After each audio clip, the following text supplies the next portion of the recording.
आज का ये स्मारक व्याख्यान जो कि भक्ति काल में राधा विषय पर श्री मनोज कुमार श्रीवास्तव जी जो कि सेवानिवृत्त अपर मुख्य सचिव मध्य प्रदेश शासन और एक बहुत ही जाने माने लेखक जिन्होंने भारतीय संस्कृति, भारतीय कला, भारतीय सांस्कृतिक परंपराओं को लेकर बहुत ही महत्वपूर्ण ग्रंथों की रचनाएं की हैं। आचार्य हजारी प्रसाद द्विवेदी के परिवार शायद वो पहले कुछ ऐसे लोग थे जिसमें से एक कलेक्शन कलानिधि रेफरेंस लाइब्रेरी में आया। जो विषय मुझे बोलने के लिए दिया गया है वो है भक्ति काल में राधा। राधा को कृष्ण की आह्लादिनी शक्ति कहा गया है। राधा कृष्ण का रहस्य ही नहीं है, कृष्ण का रस है। कृष्ण का हृदय वहीं में विश्राम करता है।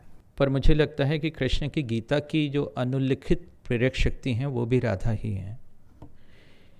यदि गीता कहती है कि कर्म में ही तेरा अधिकार है, उससे उत्पन्न होने वाले फलों में कदापि नहीं, तो राधा कहती हैं कि सिर्फ प्रेम में ही उनका अधिकार है। उसके फलों का तो उन्होंने त्याग किया हुआ है और इस हद तक किया हुआ है कि जैसे उस पर उनका कभी अधिकार ही नहीं था। यदि गीता संबंधों के पार जाने का कहती है तो राधा संबंधों के पार जा चुकी हैं। कृष्ण उनके क्या हैं, वे उनकी क्या हैं। ये उनके शीरीष हैं, वे उनकी मौलश्री हैं, ये उनके पारिजात हैं, वे उनकी माधवी हैं। लेकिन क्या राधा श्री कृष्ण की पत्नी है या श्री कृष्ण राधा के पति हैं? गीता सिखाती है कि संबंध बड़ा नहीं है, सत्य बड़ा है। राधा और कृष्ण को यह बात कितने शुरू से पता है, इसलिए कि प्रेम ही उनका सत्य है और वह प्रेम इतना मृदु है कि संबंध का भार भी नहीं उठा सकता। एक ऐसा प्रेम है जो कोई प्रमाण पत्र प्रस्तुत नहीं करता।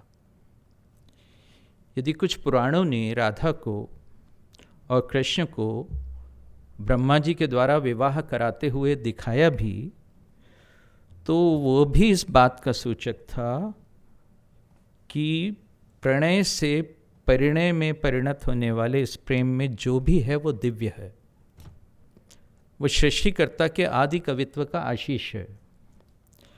लोग संबंध होने पर बड़े बुजुर्गों का आशीर्वाद चाहते ही हैं, दादा दादी का, नाना नानी का, चाचा चाची, मामा मामी, ताऊ ताई का।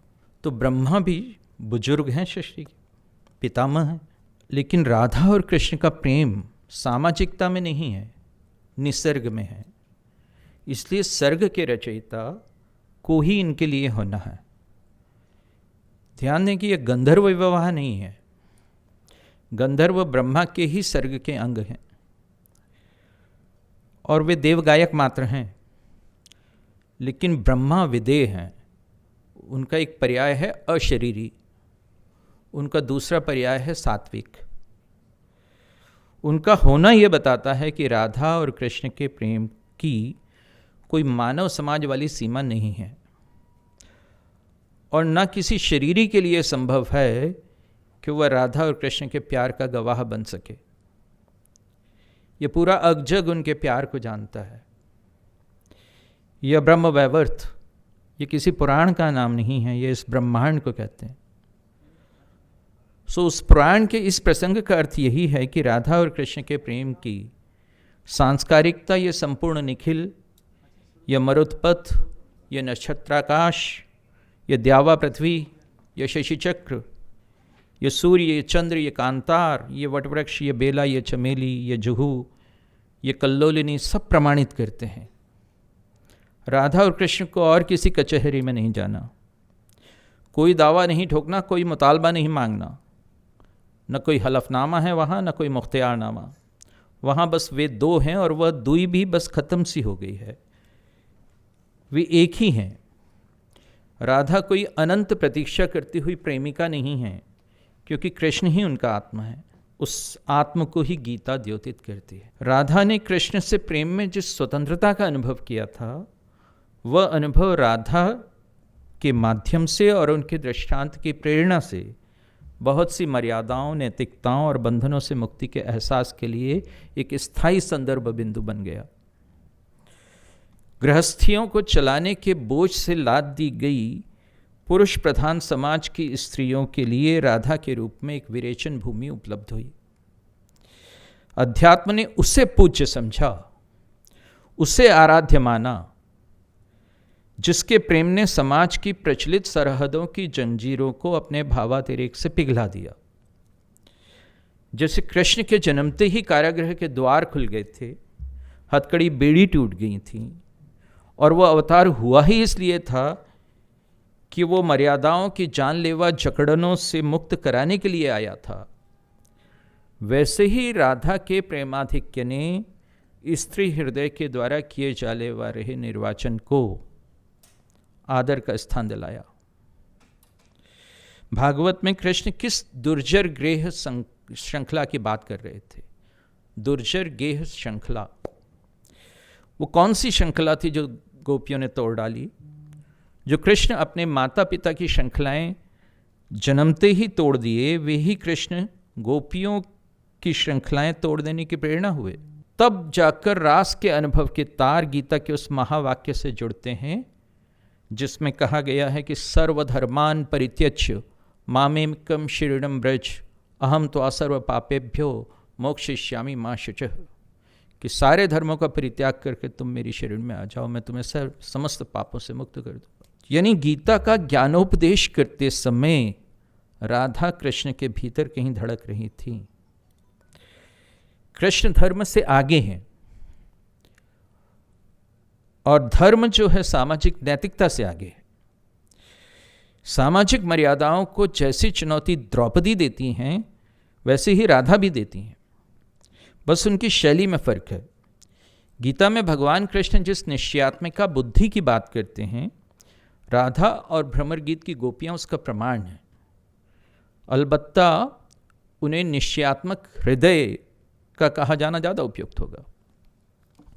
भक्ति में राधा की ये हार्दिकता जो है वो अक्षुण्ण रही। लेकिन देखिए कि भक्ति काल में जिस हार्दिकता के कारण राधा का इतना पूजन हुआ, उस राधा का जिसने कि सामाजिक रीतियों का इतना अतिक्रम किया, उसे ही रीतिबद्ध कवियों ने अपनी कवि परंपरा से, अपने कवि समय से, अपने कवि रूढ़ियों से बांध दिया। और राधा जो है एक सब्जेक्ट से ज़्यादा एक ऑब्जेक्ट हो गई। यानी जिस तरह से द्रौपदी का ऑब्जेक्टिफिकेशन हुआ, उसी तरह से राधा का भी हो गया। जैसे द्यूत सभा सामंती थी, वैसे ही रीतिकालीन दरबारों के सामंतों ने राधा के साथ व्यवहार किया। जैसे द्यूत सभा ने द्रौपदी को एक संपत्ति के रूप में दिखाकर उसका वस्तुकरण किया था, उसी तरह रीतिकालीन सामंती दरबारों ने राधा को अलग तरह से निर्वैयक्तिकीकृत किया, डीपर्सनलाइज किया। राधा नायिका भेद आदि में इनकी सामंती प्रवृत्तियों के, बल्कि दुष्प्रवृत्तियों के औचित्यकरण के लिए थोड़ी थी। राधा की प्रतिबद्धता तो जीवन भर की थी, बल्कि जन्म जन्म की थी। एक बांसुरी की ध्वनि थी जो राधा के मन में लगातार बजती रहती थी। आज भी फिल्मों में जब कभी भी मैं देखता हूँ कि राधा कृष्ण का प्रसंग आता है, वो बांसुरी पुनः सुन पड़ने लगती है।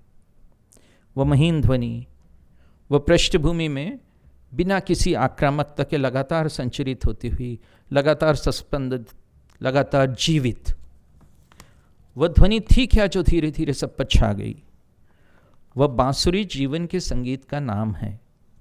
जीवन जो बहुत सी औपचारिकताओं और पांडित्यों से, बहुत से निर्वचनों और उपाधियों से अधिक है और आगे है। उस अनिर्वचनीय, उस अनाम्य, उस अपरिमेय, उस परिभाषातीत, उस शब्दातीत, उस सीमातीत को बांसुरी की तान में जज्ब करती रहती थी राधा। राधा को पूरी दुनिया जिस एक में मिल गई थी, वह एक फिर उन्हें पूरी दुनिया में नहीं मिला। वह विश्व गुप्ता था, लेकिन फिर उसी विश्व में राधा के लिए वह गुप्त हो गया। वो जो अच्युत था, राधा के हाथों से बालू की तरफ फिसल गया। कभी उसी केशी ने राधा के केश संवारे थे। अब वही केशव कहाँ हैं जब राधा के केश उसकी प्रतीक्षा में रूखे हो आए? वे चक्रपाणी समय के किस चक्र में उलझा कर चले गए हैं? द्वारकाधीश की दुनिया के द्वार राधा के लिए नहीं थे, ये राधा ने कब जान लिया था? वनमाली मथुरा जाते समय अपनी ग्रामीण पृष्ठभूमि के कारण एक पल के लिए भी स्वयं के प्रति शंका नहीं लाए, तो राधा क्यों ठिठक गई? क्या उन्हें ब्रज की मिट्टी से, उसके कुंचों और पुलिनों से, उसके पर्वतों और गलियों से इतना प्यार था कि वे वही रह गई? और इसी की कृतज्ञता स्वरूप आज भी वहां अभिवादन में राधे राधे ही कहा जाता है कि वे ही हैं जो वृंदावनेश्वरी हैं, होंगे कृष्ण वृंदावन विहारी। वे राधा ही बस गई यहां, जो कभी कदम्ब के तने से टिक कर खड़े हुए कृष्ण को कभी यहां और कभी वहां देखने का भरम पाले रखी। गोकुलनाथ गोवंश को छोड़कर चल दिए। वे जो गो को ही कुल मानते थे, अपना कुल, अब द्वारिकेश हैं, लेकिन न वह धेनु है और न वह वेणु है उनके पास, जिनकी ईश्वरी हुआ करती थी राधा। वही रह गई उन गायों के पास जिन्हें कृष्ण को घेरे रहने में न जाने कैसी तृप्ति मिलती थी। वही रह गई उस यमुना के करीब जिसे जन्मने पर कृष्ण ने अपने पांवों के स्पर्श से शांत कर दिया था, किंतु जो अब पछाड़े खाती हुई कृष्ण को ढूंढती है। वे घनप्रिय, वे श्यामकंठ मोर, जिसके पंखों को धारण करके ही कृष्ण इस अगजग के सिरमौर लगते थे, अब राधा के हाथों दुलराए जाते हैं, जैसे वही इनकी वन देवी हैं। कौन रह गया उस भूस्वर्ग के साथ, उन तितलियों और जुगनुओं, उन भृंगों और वीर बहुटियों के साथ, उन बत्तखों और हंसों के साथ, उन सारसों और टिटहरियों के साथ, उन चातकों और चकोरों, उन हिरणों और गिलहरियों के साथ कौन रह गया? राधा ही ना। जो शेष रह गई तो जैसे अशेष हो गई। कभी ब्रह्मा कृष्ण का प्रभाव जानने के लिए सारे गौवे, ग्वालबाल और बछड़े चुरा के ले गए थे, और सर्वश्रेष्ठा योगींद्र हरि ने योग माया से पुनः सबकी सृष्टि कर उन्हें लज्जित कर दिया था। अब कृष्ण जैसे स्वयं ही इन गौओं, बछड़ों, ग्वालबालों की हंसी चुरा ले गए हैं, और वे सब अब राधा से ही जैसे प्रार्थना करते हैं कि वही उनका नवसृजन करे। ब्रह्म वैवर्त पुराण में इसलिए उद्धव जो हैं श्री कृष्ण से उचित ही कहते हैं और बहुत महत्वपूर्ण बात कहते हैं। वे कहते हैं कि मैंने उस पुण्यमय वृंदावन को देख लिया है जो भारतवर्ष का सार रूप है। उसका सार रूप परम रमणीय रास मंडल है। उसकी सारभूता गोलोक वासिनी श्रेष्ठ गोपिकाएं हैं, और उनकी सारभूता परात्परा प्रासेश्वरी राधा है। मैंने उन्हें देख लिया है, मैंने उनका दर्शन कर लिया। सो ये हुआ कि कृष्ण के हाथ महाभारत आया, लेकिन भारत की सारभूता राधा ही हुई। कृष्ण ने इस देश को बचाया, राधा ने इस देश को। और आज जब मैं देखता हूं कि पश्चिमी आलोचक राधा और कृष्ण के प्रेम को व्यभिचार का ग्लोरिफिकेशन बताते हैं, तो मुझे लगता है कि मैरी के वर्जिन होते हुए जीसस के जन्म देने को ये क्या कहते होंगे? क्या ये राधा और मदर मैरी के साथ न्याय है? ये दोनों जो पवित्रता की साक्षात प्रतिमाएं हैं, यदि काम ही लक्ष्य होता तो ब्रज में रुकने का औचित्य क्या था? ब्रज सामाजिक था, ब्रज पारिवारिक था, ब्रज पर्यावरणीय था, ब्रज सांस्कृतिक था, ब्रज आध्यात्मिक था।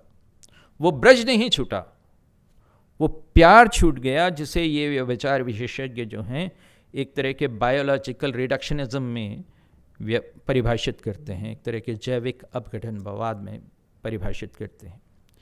रास के वक्त जो गोपियां कह रही थीं कि हम तुम्हारी सेवा करने की आशा अभिलाषा से घर गांव कुटुंब सब कुछ छोड़कर तुम्हारे युगल चरणों की शरण में आई हैं, वे ही गोपियां कृष्ण के मथुरा प्रस्थान के वक्त ऐसा कुछ क्यों न कह सकी? कह देती कि हम तुम्हारी सेवा करने की आशा अभिलाषा से घर गांव कुटुंब सब कुछ छोड़कर तुम्हारे युगल चरणों की शरण में रहने तुम्हारे ही साथ चलेंगी। उन्होंने नहीं कहा, क्योंकि बात काम की नहीं थी। उन्हें ब्रज के कृष्ण चाहिए थे, उन्हें ब्रज में कृष्ण ही नहीं चाहिए थे। जैसे तुलसी का मस्तक तभी झुकता था जब धनुष बाण साथ हो, वैसे ही गोपियों को ब्रज के ही कृष्ण चाहिए थे। उन्हें कृष्ण के साथ बेटर अपॉर्चुनिटीज़ की तलाश में, बेहतर अवसरों की तलाश में पलायन नहीं करना था, बल्कि उनके कृष्ण यदि वैसे ही भगवान थे जैसे रास पंचाध्यायी में वे बार बार कह रही थीं, तब तो वे हमेशा ही उनके थे। ईश्वर के साथ रहना हो और ईश्वर के पास रहना हो तब तो बात ही क्या है। लेकिन जब जिंदगी वैसी सुविधा न दे और उन दोनों चीज़ों को एक दूसरे के विकल्प में बदल दे, तब राधा क्या करे? तब राधा देश को चुनती है। और सोचिए कि वो देश को चुनती है और हमारे बिहारी उन्हें नागरी कहते हैं। राधा के कारण ही भारत का देश बचा रह गया है, नहीं तो इसके कोका कॉलोनाइजेशन की कम कोशिशें नहीं हुई हैं। राधा थी तो ये पीपल, ये पाकर, ये बरगद, ये कुर्बक, ये अशोक, नागकेशर, पन्नक, चंपा, तुलसी, मालती, मल्लिका, जाति, जूही, रसाल, प्रियाल, कटहल, पीतशाल, कचनार, जामुन, आक, बेल, मूलश्री, आम, कदम्ब, नीम रह गए। नहीं तो यूकेलिप्टस के लिए अभियान शासकीय खर्चे पर चलाए गए थे। राधा इसी कारण ब्रह्मवैवर्त पुराण में भारत की सारभूता कही गई है। राधा को इस देश ने भी जितना चाहा उसकी मिसाल नहीं है। राधा डोमिनेंट वातावरण के विरुद्ध देशज मुक्ति लेकर आई। वे मनुष्य के मन में बहुत गहरी जड़ पकड़े हुए अवबोधों का प्रकाशन है। सीता महाकाव्य है, लेकिन राधा गीत है। और ऐसा होता है कि हमारे ओठों पर अक्सर हमारे गीत ही रहते हैं। राधा कृष्ण की बांसुरी से निकला हुआ गीत है। वे अस्वीकार्य को आदर्य बना देने का जादू से रचती हैं। वे ईश्वर को ग्वाला और ग्वाले को ईश्वर बना देती हैं।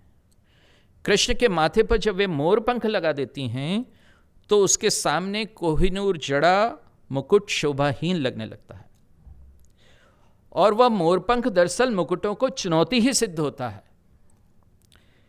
वे राधा ही थीं जिनके डीक्राउनिंग के इस मर्म को युधिष्ठिर ने राजसूय यज्ञ में कृष्ण के पांव धोकर पकड़ा था। राधा राजसूय यज्ञ की भूमिका जो है अपने शुद्ध देसी रोमांस से रच देती हैं। एक दी हुई सामाजिक व्यवस्था है, एक सोशल ऑर्डर है, और कुछ लोग जो हैं उसी को ही अस्तित्व की अंतिम शर्त, एकमात्र शर्त मानते हैं और बताते हैं, उसको एब्सोल्यूटाइज करते हैं। ऐसे लोगों को राधा जो है स्वातंत्र के 100 द्वार दिखाती हैं। और इसी अर्थ में रास कोई नाट्य नहीं है, वो रचनात्मक है। वो एक ऐसी घटना है जहां रचयिता और सहृदय एक में एक हो जाते हैं। रास किसी को दिखाने के लिए नहीं हो रहा। रास आज भी हो रहा है पर किसी को दिखता नहीं। रस वह है जहां दर्शक, दृश्य और दर्शन तीनों का भेद मिट जाता है। रास एक अल्टरनेटिव सोशल स्पेस है, एक वैकल्पिक सामाजिक अवकाश जहां संबंधों का अनुभविक पुनर्सृजन होता है, जहां समता है और स्वतंत्रता भी है, और दोनों एक दूसरे की कीमत पर नहीं है। यहां जिंदगी अपने सरकारी नखरों से निकलकर आ पहुंची है। इससे न कोई कोटवार पकड़ पाया है, न कोई कोतवाल। राधा यहां अपने होने का उत्सव मना रही हैं, गोपियां भी। यहां हम एक अन्य संसार की संभाव्यता का साक्षात करते हैं। हमें ये यूटोपिया लगता है कि यहां दिव्य पार्थिव हो गया है, लेकिन जरा ध्यान से देखें तो लगेगा कि हम में जो पार्थिव था वो दिव्य हो गया। ये काम कुंठितों की फंतासी नहीं है कि जो एक द्वितीय दुनिया रचती है। ये वो स्थिति है जहां अब बाकी सारी चीजें द्वितीयक हैं, गौण हैं। जब रास खत्म भी हो जाएगा, जब कृष्ण ब्रज से चले भी जाएंगे, तब भी वही रहेंगे, वहीं रहेंगे, एकमात्र रहेंगे। राधा जब कान्हा के बंधन में बंधी, तभी से मुक्ति उनकी परिचारिका है। वे कौन से बंधन हैं जो इतने मुक्तिकारी थे? वो कैसी तान थी वंशी की कि गोपियां दूध दुहना छोड़कर, चूल्हे पर जो दूध औटा रही हैं उस उफनते दूध को छोड़कर, भोजन परसना छोड़कर, बच्चों को दूध पिलाना छोड़कर, पतियों को की सेवा शुश्रूषा छोड़कर, स्वयं भोजन करना अधूरा छोड़कर, शरीर में चंदन, उपटन, आंखों में अंजन लगाने आदि का काम जो है छोड़कर उल्टे पलटे वस्त्र धारण कर पिता, पति, भाई, जाति बंधुओं के रोकने से भी न रुककर चल पड़ती हैं। हैमलिन का पाइट पाइपर चूहों और बच्चों को अपने पाइप की तान से मौत के मुंह में ले जाता था। लेकिन उससे कई कई शताब्दियों पहले कृष्ण की बांसुरी के तान के अदम्य आकर्षण में बंधी हुई गोपियों के जीवन में जीवन भर रहे थे। और इस रास मंडल में गोपियों का समूह में होना और चकित करता है। उसमें ईर्ष्या नहीं है। क्या उनकी यह सामूहिकता उन्हें विभाजित और आइसोलेट करने वाले सामाजिक तंत्र के विरुद्ध एक एंटीडोट थी, एक प्रत्याशधि थी? किंसली अपनी पुस्तक में राधा और गोपियों के रात में निकलने को उनकी व्यभिचार मूलक गोपनीयता का प्रमाण बताते हैं। लेकिन मैं उनसे पूछता हूं कि तब वो रात अमावस्या की क्यों ना हुई? क्यों पूर्णिमा की ही रात में स्त्रियां उमड़ उमड़ कर आ रही हैं? क्या रासलीला गोपियों के बर्नआउट का उपचार थी? राधा के मध्यकाल में ज्यादा लोकप्रिय होने के पीछे क्या यही बर्नआउट था? मध्यकालीन आक्रमणों ने स्त्रियों को घरों में बंदी होने और पर्दा व घूंघट आदि करने पर मजबूर किया था।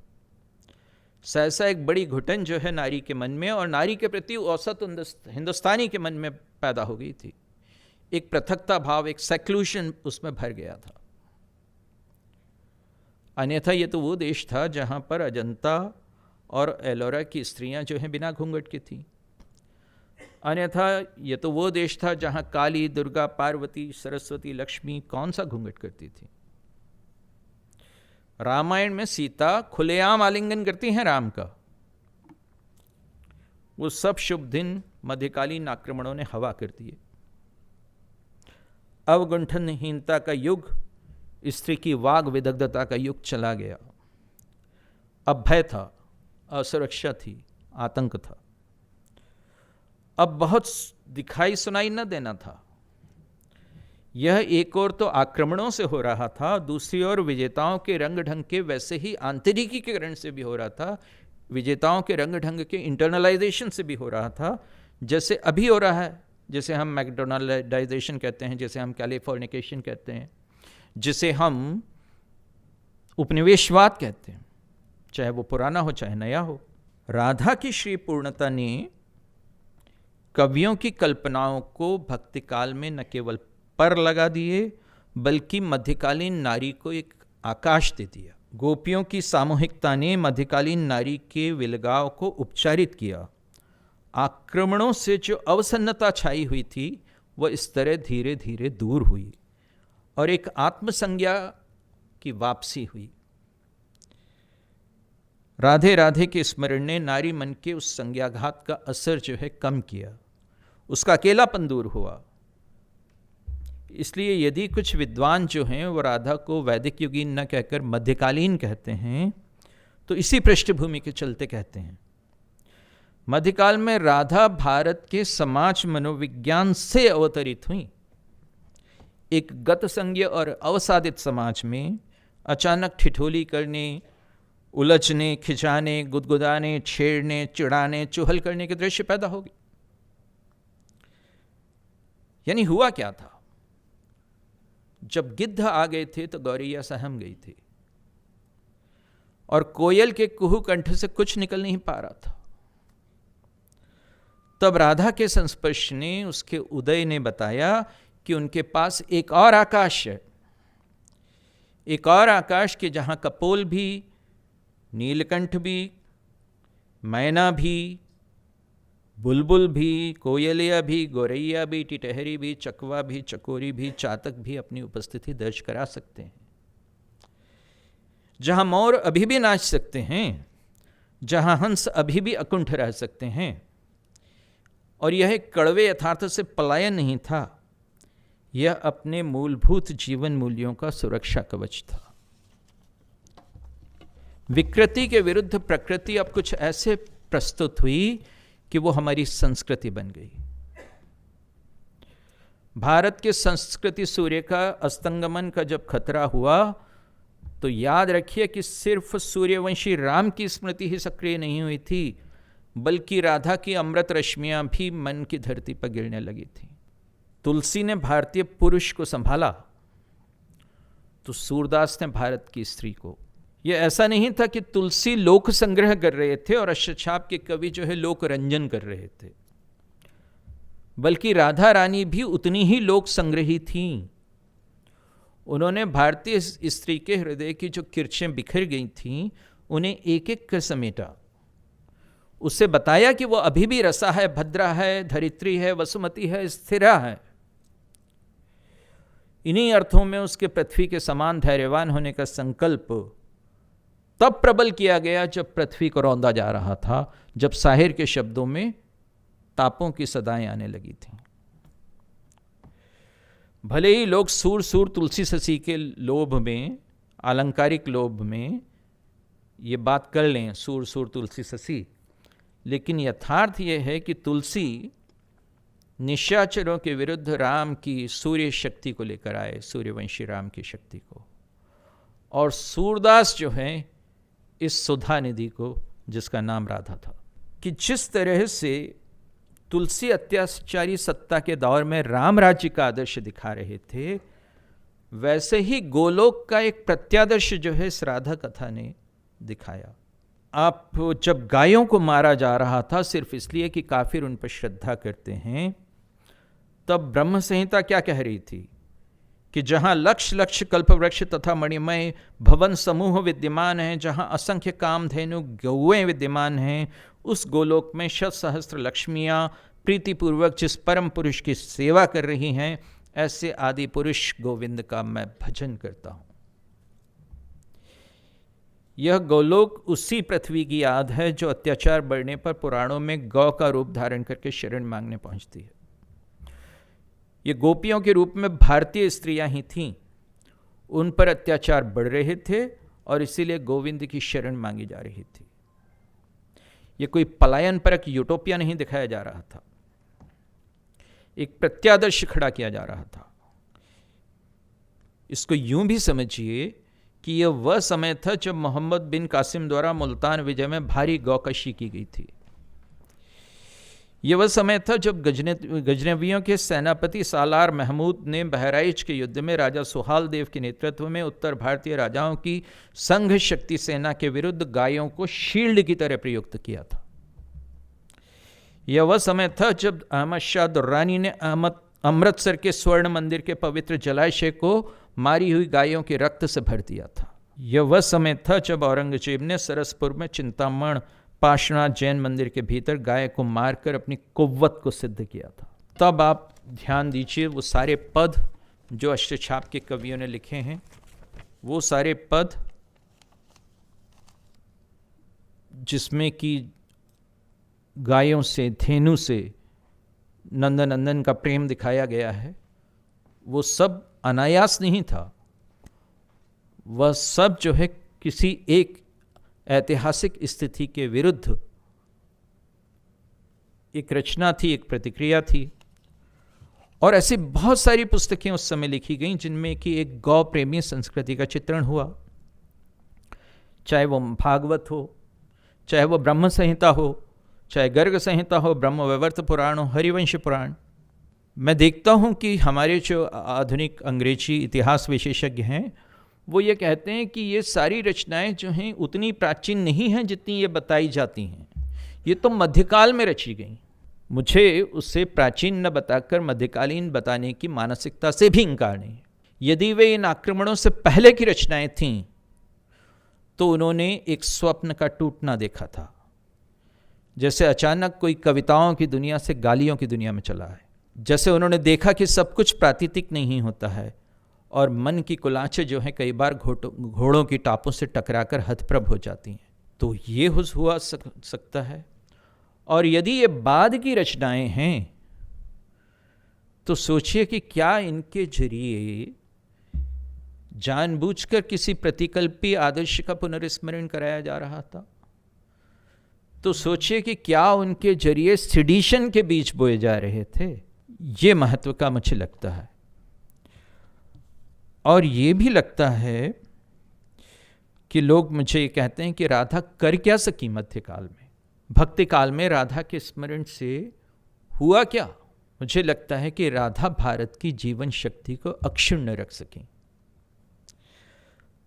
वे कटुताओं और नफरतों के उस दौर में मधु संचय कर सकें।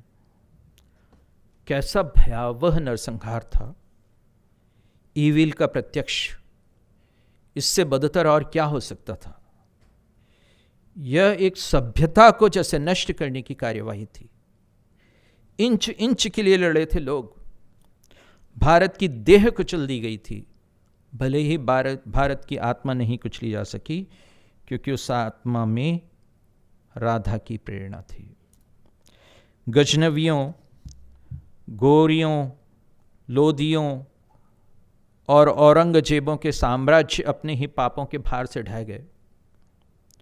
आज जब मैं इन लोगों का औचित्यकरण करते हुए भारतीय बुद्धिजीवियों को देखता हूँ तो मुझे आश्चर्य होता है। और नीलांता इलांगामोवा, जो दक्षिण अफ्रीकी जो बड़े विद्वान लेखक हैं, उनके शब्द मुझे याद आते हैं, और वो शब्द हैं इन भारतीय बुद्धिजीवियों के लिए भी फिट होते हैं, इसलिए मैं बोल रहा हूँ। As things stand, the intellectuals only come out to lick the bones left over by the टीरेंट।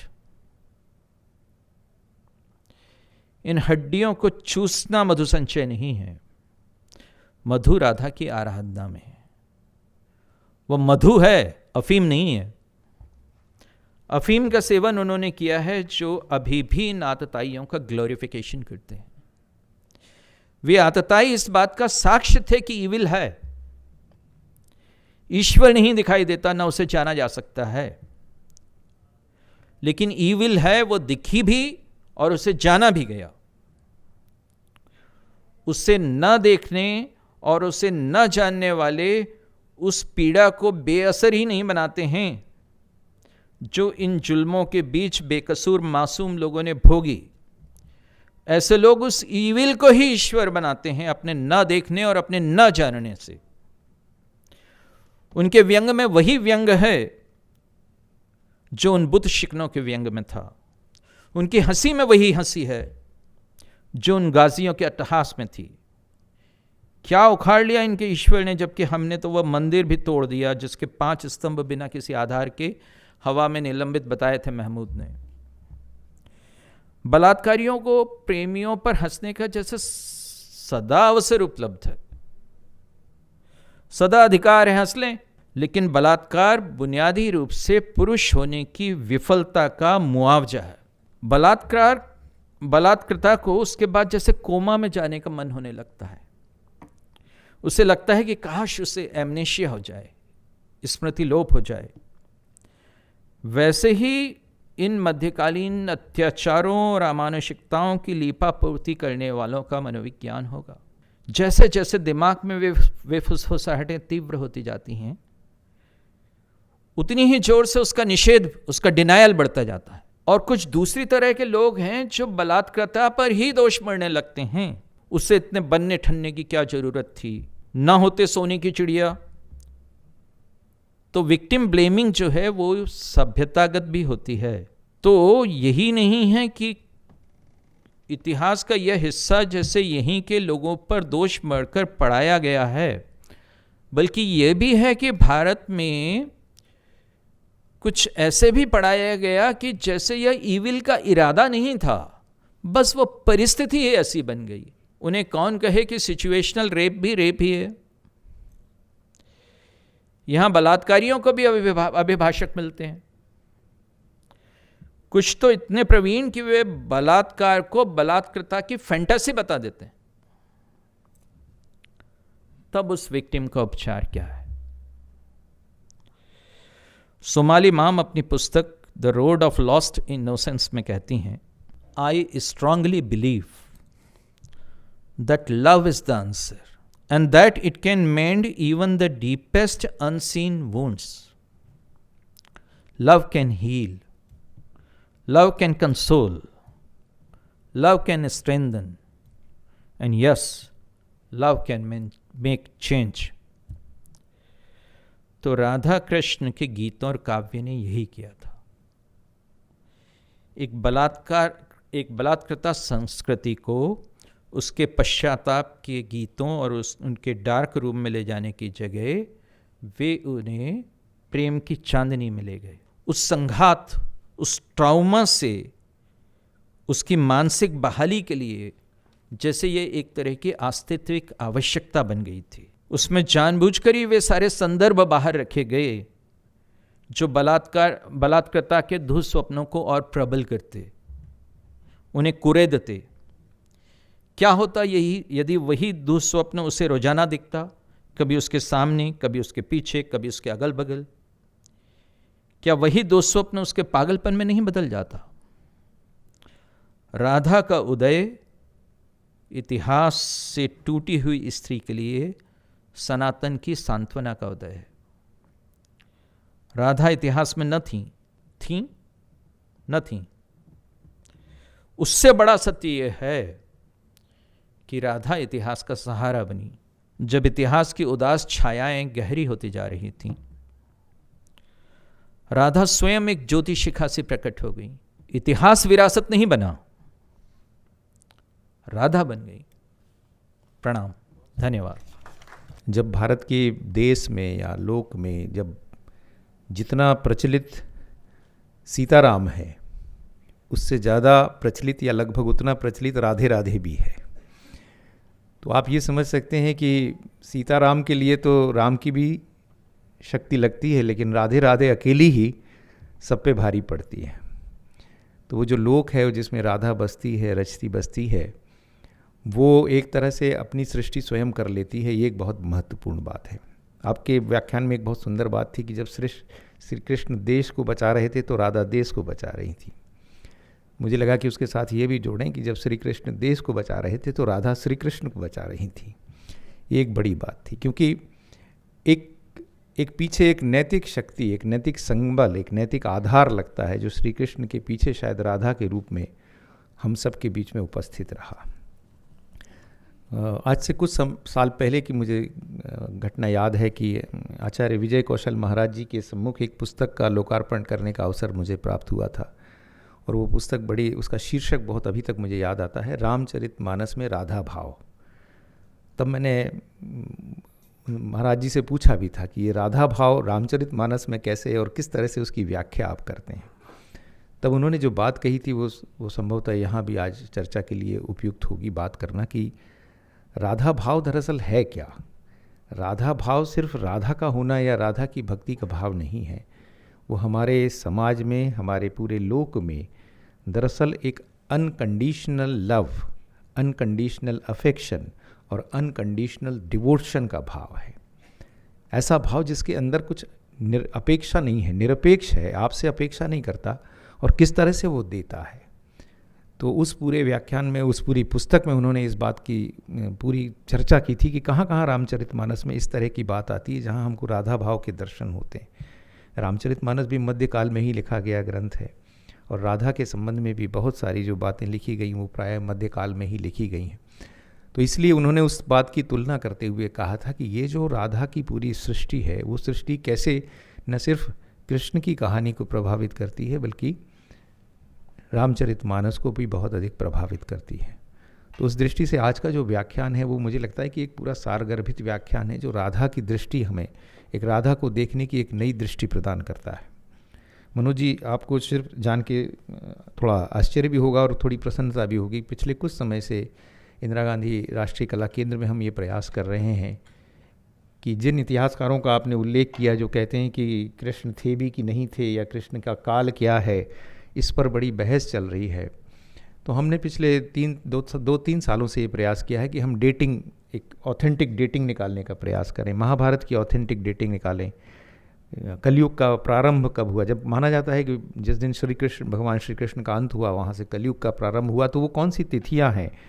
और अब जबकि हम सारी टेक्नोलॉजी हमारे पास है और हम सब डेटिंग कर सकते हैं, सारे सॉफ्टवेयर्स हमारे पास हैं, नासा की कैलकुलेशन हमारे पास है, इसरो की कैलकुलेशन हमारे पास है, तो क्या हम वो चीज़ें कर सकते हैं। तो हम उस प्रक्रिया में हैं। अभी कोई बहुत ठोस हमारे पास उसका परिणाम नहीं है कि हम ये बात करें, लेकिन उस प्रक्रिया में जो बात सामने आती है उसमें बड़ी आश्चर्यजनक बात आती है कि ये ये विदेशियों को झुठलाना तो हमारे लिए ठीक है कि हम कह सकते हैं कि उनके अंदर कुछ कॉम्प्लेक्स है या उनके अंदर प्रेजुडिस है जिसके बारे में वो स्वीकार नहीं करते। लेकिन दुख की बात होती जब भारत के भी कुछ इतिहासकार, भारत के भी कुछ शास्त्रज्ञ, भारत के भी कुछ पुरातत्ववेत्ता इन सारी बातों को झुठलाने की कोशिश करते हैं, आपको खारिज करने की कोशिश करते हैं।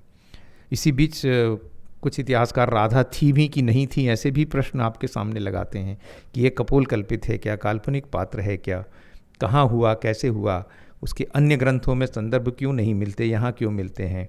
ऐसी बहुत सारी बातें हमारे यहाँ पर कही जाती हैं। लेकिन इन सब के बीच में जो एक बात उभर के सामने आती है वो ये है कि भारत का जो जनमानस है, जो लोक है, और लोक की जो अपनी आस्था है, लोक का जो अपना विश्वास है, वो अपना विश्वास अपने आप में अद्भुत है। और वही विश्वास है जो आज ऐसे तमाम देश जो कह सकते हैं कि भारत कितना विकसित है कि नहीं है, और आप उसकी सभ्यता की तुलना यूरोप की सभ्यता से या अमेरिका के प्रगतिवाद से करें और लोग कहें कि भारत क्या पिछड़ा हुआ देश है, यहाँ के लोग खुले मन के नहीं हैं, तो शायद उनको सिर्फ इतना ही बताना पर्याप्त होगा कि राधा कृष्ण के जितने मंदिर भारत में हैं शायद किसी और देवी देवता के नहीं होंगे, या घर घर में जैसे राधा कृष्ण पूजे जा सकते हैं। तो वो कैसे एक unconditional love, unconditional affection, unconditional devotion और एक दूसरे के प्रति समर्पण का जो उदाहरण है, वो जो भारत का जनमानस पूरे विश्व के सामने प्रस्तुत करता है, मुझे लगता है ऐसा कहीं और किसी विश्व में, किसी और सभ्यता में नहीं है। तो इसलिए बहुत सारी सभ्यताएं जो कहती हैं कि हम भारत से प्रगत सभ्यता हैं, भारत से आगे कहीं जाते हैं, उन्हें सिर्फ और सिर्फ राधा कृष्ण का दृष्टांत या आख्यान बता देना ही उनके लिए पर्याप्त उत्तर होगा।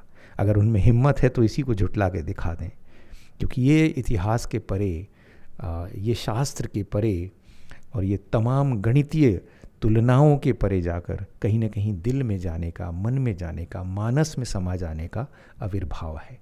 और अगर हम उस आविर्भाव को समझ लेते हैं तो निश्चित तौर पर हमें सिवाय इस बात के और किसी बात की प्रतीति नहीं होती कि हाँ, राधा हमारे लिए वो दृष्टांत है जो हमें कहीं न कहीं सृष्टि के साथ, प्रकृति के साथ, ईश्वरत्व के साथ एकाकार होने का अवसर प्रदान करती है। मैं मनोज जी को बहुत बहुत धन्यवाद देता हूँ कि विशेष रूप से वे यहाँ आए और उन्होंने इतना सुंदर व्याख्यान हमारे सामने प्रस्तुत किया है। मेरे सहयोगी प्रोफेसर रमेश चंद्र गौर जी को भी बहुत बहुत बहुत साधुवाद कि उन्होंने इस व्याख्यान का यहाँ पर आयोजन किया। बहुत बहुत धन्यवाद।